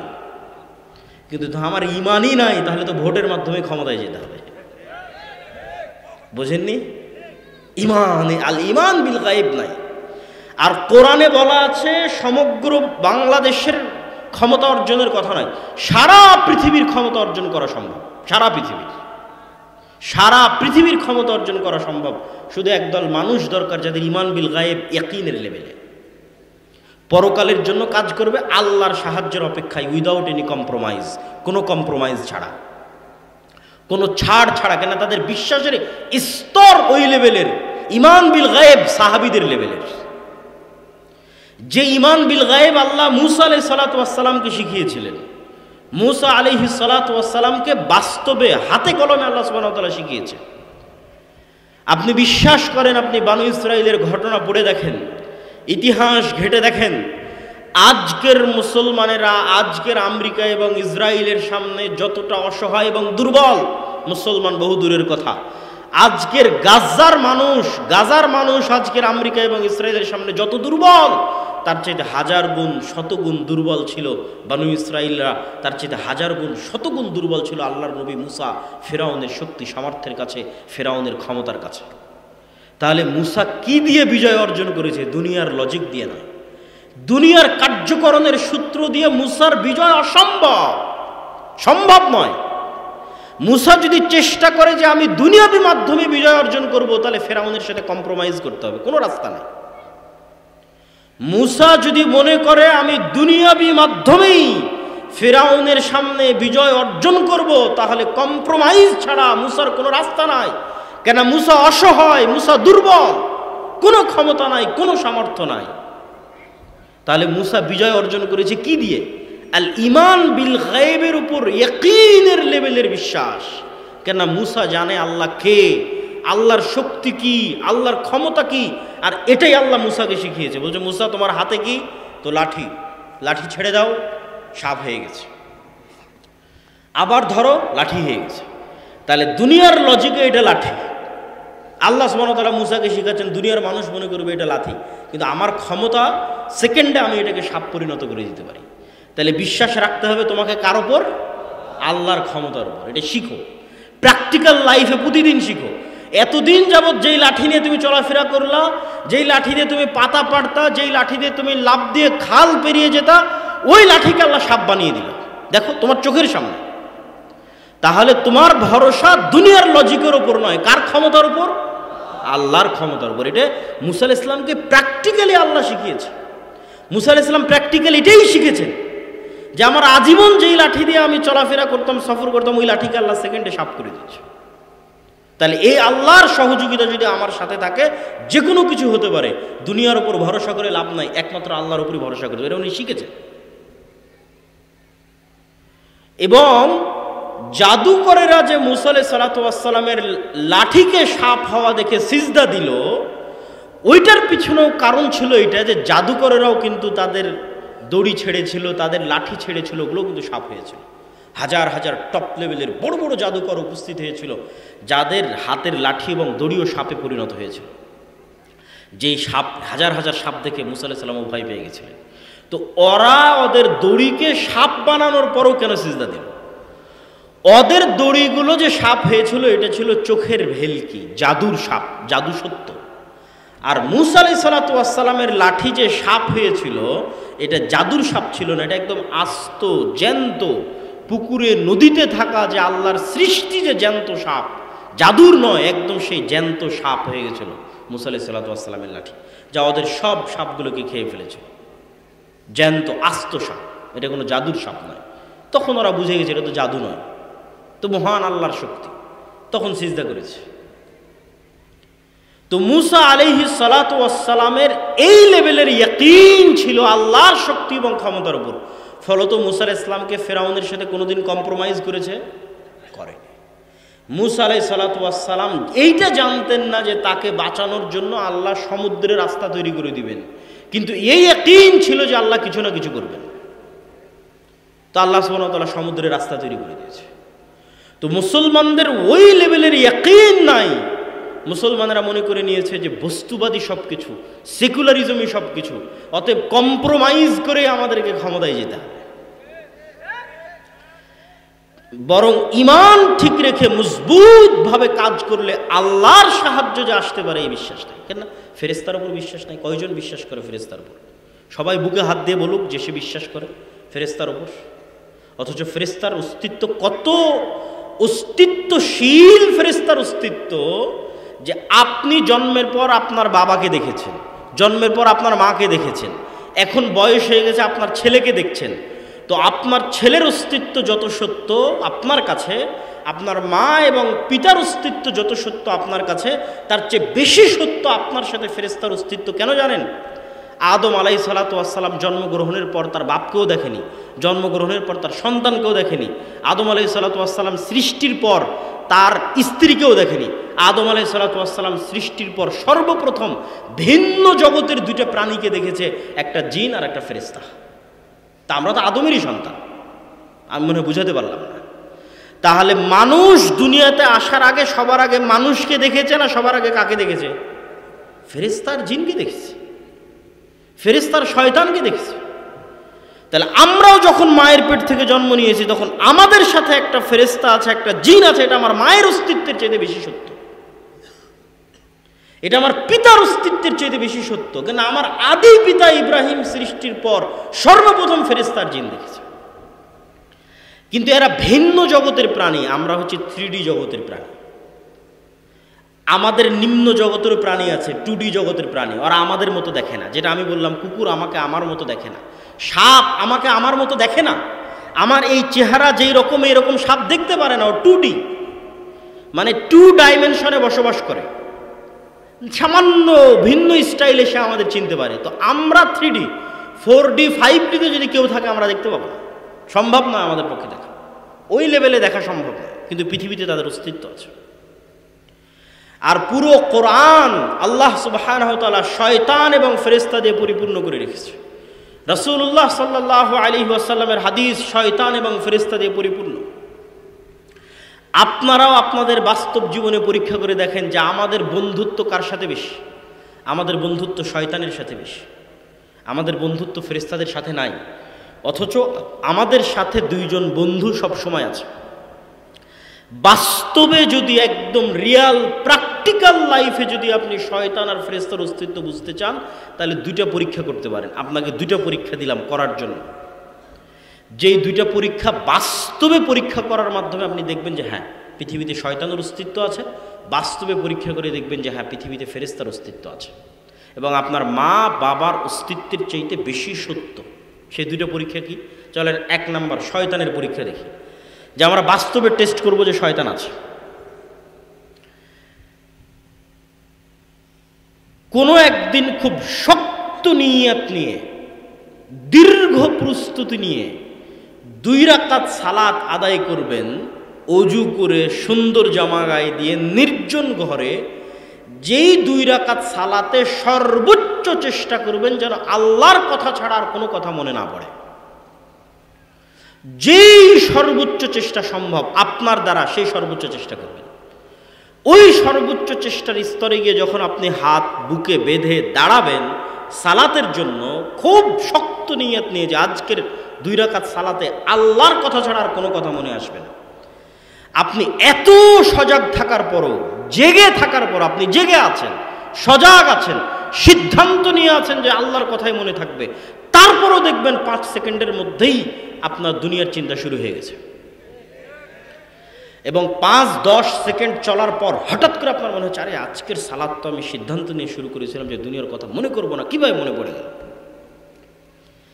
তাহলে আপনার শরীরের মধ্যে একটা আপার লেভেলের মেশিন আছে, অনেক উন্নত প্রযুক্তির মেশিন। এইটা এই মোবাইল নয়, কেন এই মোবাইল দিয়ে মানুষের সাথে মানুষের যোগাযোগ হয়, এর চাইতে কত হাজার লক্ষ কোটি গুণ ডেভেলপড মেশিন মানুষের শরীরের মধ্যে রাখা আছে, যেটা সায়েন্সের টেকনোলজির পক্ষে ধরা সম্ভব নয়। ওই মেশিন কেন এত আপার লেভেলের? ওই মেশিন শুধু মানুষের সাথে যোগাযোগ তৈরি করে না, ওই মেশিন ভিন্ন জগতের 2টা প্রাণীর সাথে যোগাযোগ তৈরি করে, শয়তান এবং ফেরেশতার সাথে যোগাযোগ তৈরি করে। সেটা হচ্ছে মানুষের কলব, সেটা মানুষের মন, সেটা মানুষের হৃদয়, সেটা মানুষের নফস, সেটা মানুষের রূহ। এটা অস্তিত্বশীল। আপনার নিজের এত চেষ্টা থাকার পরও আপনার অন্তরকে টান দিয়ে নিয়ে চলে যাবে। রাসূল সাল্লাল্লাহু আলাইহি ওয়াসাল্লামের হাদিসের ইবারত ইখতালিসুহু শয়তান, ইখতিলাসুন ইখতালিসুহু শয়তান। সালাতে দাঁড়ালে মানুষের অন্তরকে শয়তান এভাবে ছিনিয়ে নেয়। এটা তো আপার লেভেলের মেশিন, এর সাথে 2 জগতের 2 প্রাণীর যোগাযোগ আছে, ফেরেশতার যোগাযোগ আছে, শয়তানের যোগাযোগ আছে। বাস্তবে পরীক্ষা করে দেখবেন যে আপনার কন্ট্রোলের বাইরে যায় কিনা, আপনি কন্ট্রোলে রাখতে পারেন কিনা, তখন বুঝবেন যে না শয়তানের অস্তিত্ব আছে। এবার ফেরেশতার অস্তিত্ব কেমনি বুঝবেন? প্র্যাকটিক্যাল লাইফে চেষ্টা করে যে ফেরেশতার অস্তিত্ব বুঝতে চাই। ফজরের সালাতে ঘুম থেকে ওঠার জন্য কত মোবাইলের অ্যালার্ম দিচ্ছেন, তাই না? এবার আপনাকে আমি দেখাবো ফেরেশতা আপনাকে ঘুম থেকে উঠিয়ে দেবে ফজরের সালাতে, ফেরেশতার অস্তিত্ব প্রমাণের জন্য। ফেরেশতা আপনাকে ফজরের সালাতে ঘুম থেকে উঠিয়ে দেবে। দুবাইয়ের যদি বিমানের টিকিট থাকে বা যদি ট্রেন থাকে ঢাকা, রাজশাহী, সিলেটের উদ্দেশ্যে সকাল 6টায়, তাহলে যেই রকম শক্ত নিয়ত থাকে যে কালকে ট্রেন মিস দেওয়া যাবে না, অথবা এসএসসি এইচএসসির পরীক্ষা থাকলে যেমন শক্ত নিয়ত থাকে সকাল 8টায় পরীক্ষা আছে মিস দেওয়া যাবে না, ওর চাইতে আরও মজবুত নিয়তের যদি কোনো জায়গা থাকে তাহলে সেই লেভেলের মজবুত নিয়ত করেন যে কালকে ফজরের সালাতে উঠতে হবে। আমি যদি বুঝাতে না পারি সেটা আমার ব্যর্থতা। তথা বিমান ধরার লেভেলের যেই নিয়ত, ট্রেন ধরার লেভেলের যেই নিয়ত, পরীক্ষার হলের পরীক্ষা ধরার যেই লেভেলের নিয়ত, তার চাইতেও যদি বেশি লেভেলের কারো নিয়ত করার সক্ষমতা থাকে তাহলে সে নিয়ত করুক যে কাল সকালে ফজরে উঠতে হবে। কোনো অ্যালার্ম দেওয়ার দরকার নাই, কোনো মানুষকে বলার দরকার নাই যে আমাকে ফজরে ঘুম থেকে উঠিয়ে দিও, কোনো বাবা মা বন্ধু বান্ধব কাউকে বলার দরকার নেই। কেন? পৃথিবীতে তো আল্লাহর ফেরেশতা আছে। আপনি কেন বিশ্বাস করেন না যে পৃথিবীতে আল্লাহর ফেরেশতা আছে? আল্লাহর ফেরেশতা আছে। 24 ঘন্টা মুমিন বান্দাদের সহযোগিতা করার জন্য আল্লাহর ফেরেশতা আছে 24 ঘন্টা। আপনি শক্ত নিয়ত করে ঘুমিয়ে যান, আপনাকে ঘুম থেকে উঠিয়ে দেওয়ার জন্য আপনার কাঁধের পাশে ফেরেশতা বসে আছে, ওটা উঠিয়ে দিবে। কিভাবে উঠিয়ে দিবে সেটা ফেরেশতার দায়িত্ব। আপনি পরীক্ষা করে দেখেন কেমনে আপনাকে ফেরেশতা উঠিয়ে দেয়, তার জন্য কিভাবে পরিবেশ তৈরি করবে সেটাও ফেরেশতার দায়িত্ব। এরা নূর, পৃথিবীর সব কাজের আড়ালের যে পর্দা আছে সেই পর্দা হচ্ছে ফেরেশতা। এটা চোখে দেখা যায় না, এটা বাস্তবে প্র্যাকটিক্যাল লাইফে ফিল করেন। আপনাকে ঘুম থেকে উঠানোর জন্য এখন আপনার বাচ্চাকে কাঁদাবে, আপনাকে ঘুম থেকে উঠানোর জন্য এখন বিদ্যুৎ চলে যাবে, আপনাকে ঘুম থেকে উঠানোর জন্য জোরে ঝাপটা বাতাস এসে আপনার বাড়িতে লাগবে, আপনাকে ঘুম থেকে উঠানোর জন্য কোথাও আপনাকে মশা কামড় দিবে, কি আপনাকে ঘুম থেকে উঠানোর জন্য সরাসরি এতদিন কোনোদিন ফজরের আজান আপনার কানে যেত না, আজকে ফজরের আজান আপনার কান দিয়ে ঢুকে একদম হৃদয়ে গিয়ে লাগাবে, সেটা করার জন্য আল্লাহর ফেরেশতা আছে। আপনি সকালে ঘুম থেকে উঠে যান, আল্লাহর ফেরেশতার অস্তিত্ব রিয়াল লাইফে যদি অনুভব করতে চান, একটা কাজ দিলাম, তো ফেরেশতাদের সাথে বন্ধুত্ব করতে হবে, শয়তানের সাথে না। ফেরেশতাদের সাথে বন্ধুত্ব এবং শয়তানের সাথে বন্ধুত্ব দুটো পরস্পর বিপরীত। কোরআনে হাদিসে এই পরস্পর বিপরীতে পরিপূর্ণ। বাড়িতে প্রবেশের সময় বলছেন আসসালামু আলাইকুম, তাহলে শয়তান পালিয়ে যাবে, কে ঢুকবে? ফেরেশতা ঢুকবে। একটা আর একটার বিপরীত, যেখানে শয়তান আছে ওখানে ফেরেশতা নাই, যেখানে ফেরেশতা আছে ওখানে শয়তান নাই। খাওয়ার সময় বিসমিল্লাহ বলবেন না, তাহলে কে খাবে? শয়তান খাবে। আর বলবেন তাহলে ফেরেশতা সাথে থাকবে, বরকত এবং রহমত হবে। এরকম একটা আর একটার বিপরীত। ফেরেশতারা হচ্ছে পুত পবিত্র। আপনি যত বেশি অজু অবস্থায় থাকবেন তত আপনি দুনিয়াতে মানুষ, কিন্তু আপনি ফেরেশতা। মানে আপনি ফেরেশতার লেভেলে পৌঁছে যাচ্ছেন দুনিয়াতে মানুষ হিসেবে থেকে, কেননা সব জায়গায় নূর তৈরি হচ্ছে, আমল নূর তৈরি করে। এই নূর কিয়ামতের মাঠে দেখা যাবে, কবরে দেখা যাবে। বাস্তবে আমল নূর তৈরি করে এবং নূরের মাধ্যমে আমল আসমানে উঠে যায়। ইলাইহি ইয়াসআদুল কালিমুত তাইয়্যিব, প্রত্যেকটা আমল নূরের মাধ্যমে আসমানে উঠে যায়। আপনি আমল করবেন, নূর তৈরি হবে, নূর। ওযু করবেন, নূর তৈরি হবে। এই নূর কিয়ামতের মাঠে দেখা যাবে, প্রজ্বলমান থাকবে মানুষের নূর। এবং আপনার নূর দিয়েই সিরাতে মুস্তাকিমে আপনি দ্রুত গতি তৈরি হবে, কবরের অন্ধকার আলোকিত হবে। সম্মানিত উপস্থিতি, তাহলে শয়তান এবং ফেরেশতা পরস্পর বিপরীত সৃষ্টি এবং একটা আর একটার শত্রু হিসেবে কাজ করে। মানুষের সিদ্ধান্ত নেওয়ার দায়িত্ব, মানুষ ফেরেশতার সাথে বন্ধুত্ব স্থাপন করবে না শয়তানের সাথে বন্ধুত্ব স্থাপন করবে। যদি ফেরেশতার সাথে বন্ধুত্ব স্থাপন করে, নেককার বান্দাদের অন্তর্ভুক্ত হয়ে ফেরেশতাদের চেয়েও শ্রেষ্ঠ হয়ে যাবে, ফেরেশতাদের চেয়েও শ্রেষ্ঠ স্তরে পৌঁছে যাবে, কেননা মানুষ তো এমনি ফেরেশতাদের চেয়ে শ্রেষ্ঠ। তাহলে কিছু আমলের কথা আপনারা মনে রাখবেন, অসংখ্য আমল আছে, কিন্তু কিছু আমলের কথা মনে রাখবেন। যেমন দুই একটা উদাহরণস্বরূপ বলি। শুক্রবারের দিন যখন মানুষ মসজিদে প্রবেশ করে, তখন মসজিদের দরজায় ফেরেশতা বসে থাকে এবং নাম লিখতে থাকে কত মানুষ আসবে। খতিব সাহেব খুতবা শুরু করার আগ পর্যন্ত, মিম্বারে ওঠার আগ পর্যন্ত ফেরেশতারা লিখতে থাকে। আর যখন খতিব সাহেব খুতবা দেওয়া শুরু করে, তখন ফেরেশতারা তার লেখা বন্ধ করে দিয়ে খতিব সাহেবের বক্তব্য শ্রবণ করা শুরু করে। পৃথিবীতে একদল ফেরেশতা আছে যারা সাইয়ারুন, ভ্রমণ করতে থাকে, কোথায় মানুষ আল্লাহর নাম উচ্চারণ করছে সেখানে গিয়ে তারা একসাথে ঘিরে ধরে এবং বসে, এবং সেখানে আসমান থেকে সাকিনা, রহমত এবং বরকত অবতীর্ণ হতে থাকে। যেমন আমরা যদি আল্লাহর সন্তুষ্টির জন্য এখানে একত্রিত হয়ে থাকি, তাহলে এখানে অন্য যে কোনো স্বাভাবিক সময়ের চেয়ে এখন ফেরেশতা বেশি আছে না কম আছে? এখন ফেরেশতা এখানে বেশি আছে, অন্য যে কোনো স্বাভাবিক সময়ের চেয়ে এখন এখানে ফেরেশতা বেশি আছে। রাসূলুল্লাহ সাল্লাল্লাহু আলাইহি ওয়াসাল্লাম ফেরেশতাদের বিষয়ে এরকম অসংখ্য হাদিস বলে গেছেন বিভিন্ন আমলের ক্ষেত্রে। যেমন কেউ যদি তার অসুস্থ ভাইকে দেখতে যায়, তাহলে তার জন্য ফেরেশতা ইস্তিগফার এবং ক্ষমা প্রার্থনা করতে থাকে। কেউ যদি সালাত আদায় করে সালাতের জায়গায় যতক্ষণ বসে থাকে জিকির আজকার তাসবিহ তাহলিল পাঠ করবে, ততক্ষণ ফেরেশতা তার জন্য দোয়া করতে থাকবে। যারা সালাতে প্রথম কাতারে দাঁড়ায় তাদের জন্য ফেরেশতা দোয়া করতে থাকে। এরকম অসংখ্য হাদিস আছে। এগুলোর মাধ্যমে ফেরেশতাদের সাথে বন্ধুত্ব তৈরি হয়। আপনি আপনার সাথে ফেরেশতাকে দেখেও ফেলতে পারেন, অসম্ভব কিছু না। ফেরেশতার আলামত এবং অস্তিত্ব অনুভবও করে ফেলতে পারেন, অসম্ভব কিছু না। রাসূলুল্লাহ সাল্লাল্লাহু আলাইহি ওয়াসাল্লামের একজন সাহাবী রাতের বেলা কোরআন তেলাওয়াত করতেছে, সহিহ হাদিস। তো ঘোড়ার আস্তাবলের পাশে কোরআন তেলাওয়াত করতেছে। তো তো কোরআন তেলাওয়াতে ঘোড়া এমনভাবে লাফানো শুরু করেছে যে ওই সাহাবী বলছে যে আমার বাচ্চার উপর ঘোড়া উঠে যেতে পারে, এই ভয়ে আমি তেলাওয়াত বন্ধ করে দিলাম। ঘোড়া যখন থেমে গেল আবার তেলাওয়াত শুরু করলাম, আবার থামিয়ে দিলাম, আবার তেলাওয়াত শুরু করলাম। 3 বার এই ঘটনা ঘটার পর আমি আর তেলাওয়াত করলাম না। পরের দিন রাসূল সাল্লাল্লাহু আলাইহি ওয়াসাল্লামকে এসে বললাম ঘটনা এই। রাসূল সাল্লাল্লাহু আলাইহি ওয়াসাল্লাম বললেন, তোমার তেলাওয়াতে ফেরেশতারা একত্রিত হয়েছিল। আল্লাহু আকবার। ওই ফেরেশতাদেরকে ঘোড়া দেখতে পাচ্ছিল, এই জন্য সে লাফাচ্ছিল। তুমি যদি সকাল পর্যন্ত তেলাওয়াত অব্যাহত রাখতে তাহলে মানুষরাও ফেরেশতাদেরকে দেখে নিতে পারত। তাহলে ফেরেশতার অস্তিত্ব আপনি বাস্তবেও দেখে ফেলতে পারেন, অস্বাভাবিক কিছু নয়। কিন্তু ওই লেভেলের আমল লাগবে, ওই লেভেলের ঈমান লাগবে ফেরেশতার অস্তিত্ব দেখার জন্য। সম্মানিত উপস্থিতি, আজকের বক্তব্যের শেষের দিকে চলে এসেছি। আপনাদের ধৈর্যচ্যুতি ঘটার আগেই বক্তব্য শেষ করব। অতএব অনুরোধ করব, যারা বসে আছেন তারা হাঁটা চলা উঠা বসা না করে মনোযোগের সাথে ন্যূনতম যতটুকু এই বক্তব্য থেকে আপনাদের উপকার হবে সেই উপকার গ্রহণ করার চেষ্টা করুন। আমরা আলোচনা করছি ঈমান বিল গায়েব, অদৃশ্যের উপর বিশ্বাস। চোখে দেখা যায় না এমন জিনিসের উপর বিশ্বাস। তো চোখে দেখা যায় না এমন জিনিসের একটা বড় আল্লাহ ঈমানের লিস্টে আল্লাহর পরে 2 নম্বরে রেখেছে কাদেরকে? মালায়েকা, ফেরেশতাদেরকে। আল ঈমান বিল মালায়েকা। রাসূল সাল্লাল্লাহু আলাইহি ওয়াসাল্লাম বলছেন, দাজ্জাল সমগ্র পৃথিবীতে বিচরণ করবে, কিন্তু মক্কা মদিনায় যখন প্রবেশ করতে আসবে তখন মক্কা মদিনার প্রত্যেকটা দরজায় উন্মুক্ত তরবারি হাতে ফেরেশতাদেরকে পাবে। তো ফেরেশতাদের অস্তিত্ব ভুয়া না বাস্তব অস্তিত্বশীল? বাস্তব অস্তিত্বশীল, ভুয়া নয়।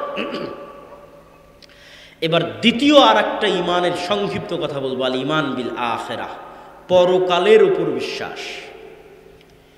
আমরা মুখে বলি যে আমরা পরকালে বিশ্বাস করি, বাস্তবে কেউ পরকালে বিশ্বাস করে না। পরকালের বিশ্বাস ইয়াকিনের লেভেলে নয়। ফলত দেখবেন বাস্তব জীবনে আমরা সকল সিদ্ধান্ত দুনিয়াকে কেন্দ্র করে গ্রহণ করি। একজন 5 ওয়াক্ত নামাজি ব্যক্তিও দুনিয়াকে কেন্দ্র করে সিদ্ধান্ত গ্রহণ করে। একজন সিয়াম পালনকারী ব্যক্তিও দুনিয়াকে কেন্দ্র করে সিদ্ধান্ত গ্রহণ করে। কেননা তার পরকালের উপর বিশ্বাসের মাত্রা ইয়াকিনের লেভেলে নয়। যে পরকালের জীবন প্রকৃত জীবন, দুনিয়ার জীবন কোনো জীবন নয়, এবং পরকালে আল্লাহ আমাদের পুনরায় জীবিত করবেন, এই বিশ্বাসের মাত্রা যে যেন কিয়ামত হয়ে গেছে, যেন আমরা মৃত্যুবরণ করেছি অতীতকাল। আল্লাহ সুবহানাহু ওয়া তাআলা কোরআন মাজিদে কিয়ামতের কথা বলতে গিয়ে বহু জায়গায় অতীতকালের কথা বলেছে, যে কিয়ামত সংঘটিত হয়ে গেছে, হবে এটা নয়। আব্দুল্লাহ বিন আব্দুর রাজ্জাক আজকের প্রোগ্রামে আসবে এটা সন্দেহযুক্ত। নাও আসতে পারি, নাও আসতে পারতাম, কিন্তু এখন আব্দুল্লাহ বিন আব্দুর রাজ্জাক এই প্রোগ্রামে এসে গেছে, এটা সন্দেহ না, এটা নিশ্চিত, নিশ্চিত। তো আল্লাহ বলছেন তোমরা বিশ্বাস করো। মানুষ কিন্তু বিশ্বাস করে এই লেভেলে, আমি মনে হয় মারা যাব, সবাই তো মরছে, আমিও মারা যেতে পারি, হয়তো কিয়ামত হবে, হয়তো জান্নাত এবং জাহান্নামে যাব। এই লেভেলের বিশ্বাস করলে আপনি কোনোদিন সঠিক সিদ্ধান্ত নিতে পারবেন না। আপনার বিশ্বাসের লেভেল নিয়ে যেতে হবে, মুসলমানদের বিশ্বাসের লেভেল নিয়ে যেতে হবে যে মৃত্যু হয়ে গেছে, আমি মারা গেছি। এটা কল্পনা করা কঠিন কিছু নয়। দেখেন আজকে 2025 সাল, আমরা এখানে যদি গড়ে 20, 30, 40 বছরের মানুষ বসে থাকি, তাহলে 2100 সালে, 2099 সালে আমরা কেউ পৃথিবীতে নাই, কেউ নাই। তাহলে এখন পৃথিবীতে 2100 সাল চলতেছে, আমরা সবাই পৃথিবী থেকে বিদায় নিয়েছি। অন্তত এখানে যতজন উপস্থিত আছে কেউ নাই পৃথিবীতে, সবাই পৃথিবী থেকে বিদায় নিয়েছে অতীতকাল। এবং কিয়ামত সংঘটিত হয়ে গেছে, হবে, এটা আবার কি হয়ে গেছে সংঘটিত। কবর এবং কিয়ামতের মাঠের বিচার সব সম্পূর্ণ হয়ে গেছে। এখন আমরা জান্নাতে অথবা জাহান্নামে আছি। জাহান্নামের কথা বাদ দিলাম, আল্লাহ আমাদের জাহান্নাম থেকে হেফাজত করুক, আল্লাহুম্মা আমিন। মনে করেন জান্নাতই আছে। এখন জান্নাতের সর্বনিম্ন স্তর যেটা আল্লাহ সুবহানাহু তাআলা ধরেন আমাদেরকে জান্নাতের সর্বনিম্ন স্তরে দিয়েছে, এখন জান্নাতের সর্বনিম্ন স্তরই ধরেন গোটা আসমান এবং জমিনের সমান। আল্লাহু আকবার। তো জান্নাতের সর্বনিম্ন স্তরে গিয়ে জান্নাতীর আফসোস, জান্নাতের সর্বনিম্ন স্তরে গিয়ে জান্নাতীর আফসোস। পৃথিবীতে আপনি যদি স্তরের পার্থক্য বুঝতে চান, কিভাবে বুঝবেন? যখন ট্রেনে সফর করেন, AC seat, AC berth, non AC, আর একদম স্ট্যান্ডিং টিকিট, দাঁড়ানো, কোনো সিটি নাই, এটা হলো স্তর।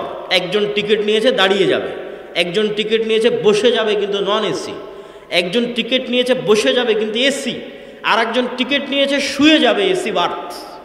স্তরভেদ। আপনাদের এখানে পুরো গ্রামে অসংখ্য বাড়ি আছে, কোনো বাড়িতে ফ্যান আছে, কোনো বাড়িতে এসি আছে, কোনো বাড়িতে ফ্যানও নাই, এসিও নাই, কারেন্টও নাই, কোনো বাড়ি মাটির, কোনো বাড়ি পাকা, কারো বাড়ি বড়, কারো বাড়ি ছোট, কারো বাড়িতে টয়লেট আছে, হাই কোমোট, লো কোমোট, অসংখ্য স্তরভেদ।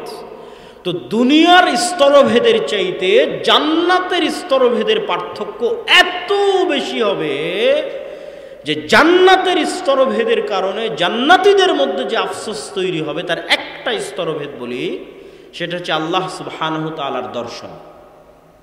সর্বোচ্চ স্তরের জান্নাতীরা যারা হয়তো মুহাম্মদ সাল্লাল্লাহু আলাইহি সাল্লামের সাথে থাকবে, তারা হয়তো সব সময় আল্লাহর সাথেও থাকবে, তথা আল্লাহ সুবহানাহু ওয়া তাআলাকে সব সময় দেখবে। তারপরের স্তরের জান্নাতীরা হয়তো আল্লাহ সুবহানাহু ওয়া তাআলাকে মাসে দেখতে পারে, সপ্তাহে দেখতে পারে। তারপরের স্তরের জান্নাতীরা হয়তো আল্লাহ সুবহানাহু ওয়া তাআলাকে কয়েক বছরে দেখতে পারে। আর আমরা হয়তো যেই সর্বনিম্ন স্তরে আছি, সেই সর্বনিম্ন স্তরে হাজার বছরে, লক্ষ বছরে হয়তো একবার আল্লাহ সুবহানাহু ওয়া তাআলাকে দেখা যায়। তো হাজার এবং লক্ষ বছরে যখন একবার আল্লাহ সুবহানাহু ওয়া তাআলাকে দেখা যায়, তারপরে যখন আর আল্লাহ সুবহানাহু ওয়া তাআলাকে দেখা যায় না, তখন ওই জান্নাতীর অন্তরে যে আফসোস তৈরি হবে যে দুনিয়াতে যদি আর একটু জিকির করতাম, আর একটু আল্লাহ সুবহানাহু ওয়া তাআলাকে স্মরণ করতাম, তাহলে হয়তো আজকে আরেকটু উপর লেভেলের, আরেকটু উপরের স্তরের জান্নাতে থাকতাম। কল্পনা হবে অতীতকাল।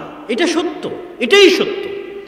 কিভাবে সত্য? আল্লাহ সুবহানাহু ওয়া তাআলা যে আপনাকে জীবিত করতে পারবে তার অসংখ্য প্রমাণ আল্লাহ সুবহানাহু ওয়া তাআলা দিয়েছে। এটা যখন আরেকদিন এটার উপর বিস্তারিত আলোচনা করব যে পরকাল কেন সম্ভব, কিভাবে সম্ভব, সেই দিন বলবো। আজকে শুধু একটা পয়েন্ট বলি যে পুনরুজ্জীবন সম্ভব, পুনরায় মানুষকে মরার পরে জীবিত করা সম্ভব। তার এক নম্বর প্রমাণ হচ্ছে আল্লাহ মৃত্যুর পর জীবিত করাকে এই আধুনিক যুগ আসার আগেই ডাল ভাতে পরিণত করে দিয়েছেন। কিভাবে ডাল ভাতে পরিণত করেছেন? কোরআন খুঁজলে অন্তত 10-এর কাছাকাছি ঘটনা পাওয়া যাবে যেখানে মৃতকে জীবিত করা হয়েছে, আর 2 জন মানুষকে মৃতকে জীবিত করার ডাল ভাতের মতো ক্ষমতা দেওয়া হয়েছে। আরও যদি আপনার কাছে সহজ করে বলি যে আজ থেকে 100 বছর আগে আমার কথা সরাসরি মানুষ আমেরিকা, ইংল্যান্ডে শুনবে, এটা মানুষ পাগল বলবে, যে পাগল বলতেছে। এখন ডাল ভাত হয়ে গেছে। মৃতকে জীবিত করা এই পৃথিবীতে ডাল ভাত হয়ে যাবে। মৃতকে জীবিত করা মানুষের জীবদ্দশায় ডাল ভাত হয়ে যাবে কিয়ামত হওয়ার আগে। মৃতকে জীবিত করা, মানুষ মৃতকে জীবিত করবে। আর মানুষ মৃতকে জীবিত করেছে আল্লাহর অনুমতিতেই করবে। আল্লাহ নিজে এই জন্য অনেক মৃতকে জীবিত করার ঘটনা কোরআনে উল্লেখ করেছেন, যে ঘটনাগুলো আল্লাহ বাস্তবে করেছেন। ইব্রাহিম আলাইহিস সালাতু ওয়াস সালাম বলছে আল্লাহ মৃতকে পুনরায় জীবিত করবে, এটা তো বিশ্বাস করি, ঈমান বিল আখিরা আছে, পরকাল হবে আছে, ইয়াকিনের স্তরে নাই। ইয়াকিন চাই যে পরকাল হবে। তাহলে ঠিক আছে, তোমাকে ইয়াকিন দিচ্ছি, 4টে পাখি নিয়ে আসো, 4টে পাখি জবাই করে গোস্ত মিক্স করে 4 পাহাড়ে ফেলে দিয়ে ওই 4টে পাখির নাম ধরে ডাকো। ইব্রাহিম আলাইহিস সালাম 4টে পাখি নিয়ে আসলো, 4টে পাখি জবাই করলো, গোস্ত মিক্স করলো, 4টে পাহাড়ে ফেলে দিয়ে পাখির নাম ধরে ডাকলো, পাখি উড়ে চলে আসলো। ইয়াকিন হয়েছে ইব্রাহিম যে আমি মৃতকে জীবিত করতে পারি। ইয়াকিন, বাস্তবে চোখে দেখলো যে আল্লাহ মৃতকে জীবিত করতে পারে। মূসা আলাইহিস সালাতু ওয়াস সালামের সাথে একদল মানুষ গেছে তুর পাহাড়ে, আল্লাহকে দেখবে। তাই লান নুমিনা লাক হাত্তা নারাল্লাহ জাহরাতান ফাআখাযাতহুমুস সায়কাতু। তো আল্লাহর নূরের তাজাল্লিতে সব স্পট ডেড, মারা গেছে। মূসা আলাইহিস সালাম বলছে আল্লাহ বিপদ, এখন যদি মানুষজনের কাছে ফিরে যায় বলবে সবকে মেরে ফেলে দিয়ে এসেছে, জীবিত করে দেন। আল্লাহ বলছেন সুম্মা বা'আথনাকুম, তারপরে এই সমস্ত মৃতদেরকে ওদের চোখের সামনে আবার জীবিত করে দিলাম। মৃতকে জীবিত করে দিলেন। একজন নবী এক গ্রামের পাশ দিয়ে অতিক্রম করতেছে, কোরআনের ঘটনা। তো ওই গ্রাম পুরো বিলীন হয়ে গেছে, গোরস্থান, বিশাল গোরস্থান, বিশাল কবরস্থান। নবী মনে মনে বলছে, নবীর মনের কথা, আল্লাহ কি আসলে মৃত ব্যক্তিকে জীবিত করতে পারবে? বিশাল গ্রাম ধ্বংস হয়ে গেছে, কেমনি এদের আল্লাহ জীবিত করবে? তো আল্লাহ স্পট ডেড নবীকে সাথে সাথে মৃত করে দিয়েছে। তখন 100 বছর পর নবীকে জীবিত করেছে। জীবিত করার পর নবীকে বলছে, তোমার খাবারের দিকে তাকিয়ে দেখো, খাবার নষ্ট হয়নি। তোমার ঘোড়ার দিকে তাকিয়ে দেখো, ঘোড়া হাড় গোড় সব শেষ হয়ে হাড় হুড্ডি হয়ে গেছে, সে হাড় হুড্ডির উপর আমি গোস্ত লাগিয়ে ঘোড়াকে জীবিত করে দিলাম। আর তুমি বলো তুমি কতদিন মৃত অবস্থায় ছিলে? বলে আল্লাহ হয়তো 1 দিন অথবা হাফ দিন অথবা 2 দিন 3 দিন। তো বলে না, তুমি 100 বছর মৃত অবস্থায় ছিল। তো এখন 100 বছর মৃত অবস্থায় ছিল, খাবার একটুকু নষ্ট হয়নি, আবার ঘোড়ার হাড়গোড় হয়ে গেছে, আবার নবী বলছে আমি 1-2 দিন ছিলাম। এরকম সেম ঘটনা আসহাবে কাহাফের ক্ষেত্রে ঘটেছে। আসহাবে কাহাফের সূরা কাহাফ পড়লে কেন দাজ্জাল থেকে বাঁচা যাবে, সূরা কাহাফে এরকম 4টে ভয়ঙ্কর ভয়ঙ্কর ঘটনা আছে, যে ঘটনাগুলো দাজ্জাল এবং পরকালের সাথে কানেক্টেড। তো আসহাবে কাহাফে কি হয়েছে, 309 বছর তারা ঘুমন্ত ছিল, এক প্রকার মৃত ছিল। তাদেরকে আল্লাহ জীবিত করেছে। মুসা আলাইহিস সালাতু ওয়াস সালামের যুগে একজন ব্যক্তিকে আরেকজন ব্যক্তি হত্যা করে দিয়েছে। মুসা আলাইহিস সালামের কাছে বিচার নিয়ে এসেছে। মুসা আলাইহিস সালাম আল্লাহর সাহায্য চেয়েছে। আল্লাহ বলছে এইভাবে একটা গরু জবাই করো। বিভিন্ন প্রশ্ন। মুসা আলাইহিস সালাতু ওয়াস সালাম শেষ পর্যন্ত গরু জবাই করলেন। গরুর গোশত মৃত ব্যক্তির গায়ে লাগানো হলো। মৃত ব্যক্তি জীবিত হয়ে বলল উমুক আমাকে হত্যা করেছে। আচ্ছা, এগুলোতে গেল ইন্ডিভিজুয়াল 1টা 2টা হালকা পাতলা ঘটনা। এবার চলে আসি ডাল ভাত। ঈসা আলাইহিস সালাতু ওয়াস সালাম, ডাল ভাত, মৃতকে জীবিত করা 24 ঘন্টা। মুখ মারা গেছে, গায়ে হাত দিয়ে বিইজনিল্লাহ আল্লাহর নামে জীবিত হয়ে গেল। একটা মাটি নিয়ে এসছে, মাটির তৈরি, মাটি দিয়ে পাখির মতো আকৃতি তৈরি করেছে, বিইজনিল্লাহ ফু দিয়েছে, পাখি হয়ে আকাশে উড়ে চলে গেল। ঈসা আলাইহিস সালাতু ওয়াস সালাম মৃতকে জীবিত করেছেন ডাল ভাতের মতো। এটাই তার মুজিজা, আল্লাহর অনুমতিতে। এবার আপনারা তো দেখছেন গত 100 বছরের সভ্যতা কিভাবে পরিবর্তন হয়ে গেছে, চেঞ্জ হয়ে গেছে সভ্যতা। এরই ধারাবাহিকতায় যখন দাজ্জাল আসবে, তখন দাজ্জালকেও আল্লাহ মৃতকে জীবিত করার ক্ষমতা দিবেন ডাল ভাতের মতো। আল্লাহর সৃষ্টি মানুষ, দাজ্জাল আদমের সন্তান, আল্লাহর সৃষ্টি। ঈসা আলাইহিস সালাতু ওয়াস সালাম আদমের সন্তান, আল্লাহর সৃষ্টি। আল্লাহর অনুমতিতে, আল্লাহর দেওয়া ক্ষমতা ঈসা আলাইহিস সালাম মৃতকে জীবিত করতেন ডাল ভাতের মতো। আল্লাহর দেওয়া ক্ষমতায়, আল্লাহর অনুমতিতে দাজ্জাল কিয়ামতের পূর্ব মুহূর্তে মৃতকে জীবিত করবে ডাল ভাতের মতো। পরকাল এত বাস্তব, মানুষ মৃতকে জীবিত করবে, তো আল্লাহ তো বহু দূরের কথা। তো মানুষ মৃতকে জীবিত করেছে ডাল ভাতের মতো ঈসা আলাইহিস সালাতু ওয়াস সালাম আল্লাহর অনুমতিতে। মানুষ মৃতকে জীবিত করবে দাজ্জাল আল্লাহর অনুমতিতে, অতি দ্রুত, অতি নিকটে। এই আসলো বলে, এই হলো বলে মানুষকে ডাক দিয়ে বলবে তোমার বাপ দাদা 14 গোষ্ঠী সব মৃতকে জীবিত করে দিই কবর থেকে। তো বলে দেন, সব মৃতকে কবর থেকে জীবিত করে দিবে। এটা বাস্তব সহিহ হাদিস। আপনার মৃত দাদা জীবিত অবস্থায় উঠে আসবে, আপনার মৃত পিতা জীবিত অবস্থায় উঠে আসবে। দাজ্জাল বলবে এবার বলো আমার উপর ঈমান আনবা কিনা। কি ভয়ঙ্কর ফিতনা! পৃথিবীর যেটা সবচেয়ে বড় অসম্ভব, সেটা আল্লাহ ডাল ভাত করে দিবেন, সেটা হচ্ছে মৃতকে জীবিত করা। তারপরেও যদি মানুষ বিশ্বাস না করে যে না হ্যাঁ মৃতকে জীবিত করা সম্ভব, তাহলে আর কিছু করার নাই। আর অসংখ্য দলিল এবং যুক্তি আল্লাহ সুবহানাহু ওয়া তাআলা পবিত্র কোরআন মাজিদে তুলে ধরেছে। তাহলে আলোচনার সারমর্ম সামারিতে ফিরে আসে। যখন একদল মানুষের চিন্তা হবে পরকালমুখী, যে মরেই তো গেছি, তাহলে দুনিয়াবি সফলতার মানদণ্ড নিয়ে চিন্তা হবে না যে কি এমপি আমি যদি এটা না করি, এখন দুর্গাপূজার মন্দিরে গিয়ে যদি পাহারা না দিই, তাহলে মানুষ তোমাকে ভোট দিবে না। কেননা চিন্তা কি দুনিয়াবি, চিন্তাটা কি বলেন তো দুনিয়াবি। যখন ঈমান বিল গায়েব, ইয়াকিনের স্তরে, যে আল্লাহর ফেরেশতা তো আমার সাথে আছে, দুনিয়া তো কিছুই নয়, পরকাল বাস্তব। যখন শুধু এই 2টা আকীদা এবং বিশ্বাস ইয়াকিনের লেভেলে চলে যাবে, তখন মানুষ অন্তত আর দিনকে বিক্রি করবে না। না হলে দেখবেন যে এটা এখন বাংলাদেশে বাস্তব ঘটতেছে, যে আপনি ভোটারের মন জয় করার জন্য দিনকে বিক্রি করছেন। আবার ঠিকই যখন ইসকন হিন্দুত্ববাদী, তারা যখন মসজিদের ইমামকে পর্যন্ত গুম করে ফেলতেছে, উঠিয়ে নিয়ে যাচ্ছে, তখন সবাই চুপ।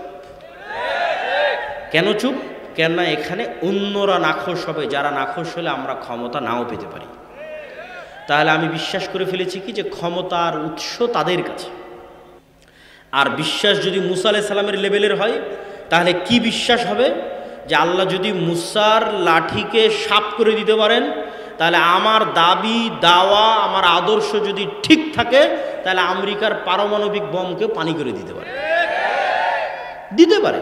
অসম্ভব কিছু না। কেননা মুসলমানদের কাছে পৃথিবীর সবচেয়ে শক্তিশালী জিনিস আছে, সেটা হচ্ছে সাউন্ড টেকনোলজি।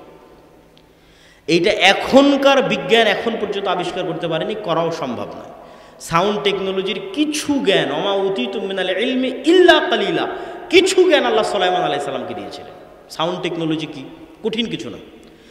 এই মাইকেরও কথা বুঝার ক্ষমতা আছে, মাইকের জীবন আছে, হায়াত আছে, সে কথা বুঝে। পৃথিবীর প্রত্যেকটা জিনিসের কথা বুঝার ক্ষমতা আছে। আমরা জানি না কি বললে সে বুঝবে। সুলাইমান আলাইহিস সালামকে আল্লাহ শিখাইছিলেন যে গরুকে কি বললে গরু বুঝবে, আর গরু কি বলছে তুমি কেমনে বুঝবা।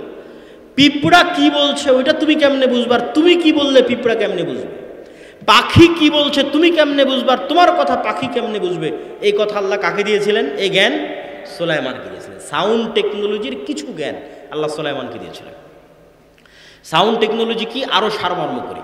আল্লাহ সুবহানাহু ওয়া তাআলা সারা পৃথিবী সৃষ্টি করেছেন কুন ফায়াকুন, সব সৃষ্টি করেন আল্লাহ, হাও হয়ে যাও, আওয়াজ দিয়ে। আওয়াজ পৃথিবীর সবচেয়ে পাওয়ারফুল জিনিস হচ্ছে আওয়াজ। আর সমগ্র পৃথিবী আল্লাহ ধ্বংস করে দিবেন আওয়াজ দিয়ে। ইসরাফিল যখন বাঁশিতে ফু দিবে তখন আওয়াজ বের হবে, এই মাইকটাও ওই আওয়াজটা বুঝতে পারবে, এই আকাশ ওই আওয়াজ বুঝতে পারবে, এই সূর্য ওই আওয়াজ বুঝতে পারবে। আওয়াজ বুঝে সূর্য ভেঙে পড়ে যাবে, আকাশ আওয়াজ বুঝে ভেঙে পড়ে যাবে, আওয়াজে ভেঙে চূর্ণ বিচূর্ণ হয়ে যাবে। আওয়াজ হচ্ছে পৃথিবীতে সবচেয়ে পাওয়ারফুল। আর এখন পৃথিবীতে সবচেয়ে পাওয়ারফুল হচ্ছে ওয়েভ, লাইট, আলো। ওই ইরানের বিজ্ঞানীদের হত্যা করা হয়েছে, তারপরে কাতারে হামাসের নেতাদের হত্যা করা হয়েছে শুধু মোবাইল বিস্ফোরণের মাধ্যমে। তথা ইসরায়েল থেকে এমন টপ টেকনোলজির ওয়েভ নির্গত করা হয়েছে, এই মোবাইল সেই ওয়েভটা বুঝে, আমার মোবাইলও বুঝে। ওই ওয়েভ রিসিভ করার মাত্র এই মোবাইল বিস্ফোরণ হয়ে যাবে। ওয়েভ রিসিভ করার মাত্র বোঝে। তাহলে ওয়েভ যেমন এই মোবাইল রিসিভ করতে পারে, এই মোবাইল আওয়াজও বুঝে, সে আওয়াজ আমি জানি না। এই জন্য রাসূল সাল্লাল্লাহু আলাইহি ওয়াসাল্লাম বলছেন, কিয়ামতের পূর্ব মুহূর্তে মুসলমানদের আল্লাহু আকবার আওয়াজে প্রাচীর পড়ে যাবে, আওয়াজে প্রাচীর পড়ে যাবে। আওয়াজ সবচেয়ে মোস্ট পাওয়ারফুল। এই জন্য কোরআন আওয়াজ। কোরআন কার আওয়াজ বলেন তো? আল্লাহর আওয়াজ।